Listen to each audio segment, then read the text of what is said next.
Hi అండి. గూటి కోసమే ఇది చేస్తున్నానండి. బాగా ఎండకి బాగా ఎండగా ఉందండి. పాపం పిల్లలు పడుకోలేకపోతున్నాయండి. ఎవరైనా కాస్త హెల్ప్ చేస్తే పిల్లలకి గూడేసుకుంటానండి. ఒక మేడం గారు స్తంభాలు ఇచ్చారండి. అందుకోసమే చెప్పుకుంటున్నానండి. ఎండలో పాపం పిల్లలు అదిగో అలాగా ఎండలోనే పడుకుంటాయండి పాపం పిల్లలకు గూడు లేదండి.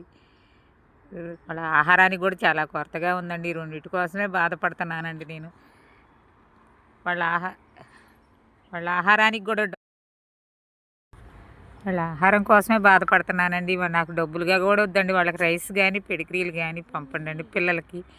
గూటి కోసం సహాయం చేయండండి. ఈ రెండే నాకు చాలా కొరతగా ఉన్నాయండి. పిల్లలేమో ఎండలో ఉండిపోతున్నాయండి.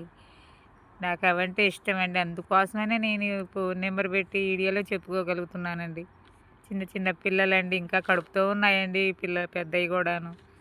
వాటికి ఆహారానికి కూడా చాలా కొరతగా ఉందండి. ఫోన్ నెంబర్ పెడుతున్నానండి.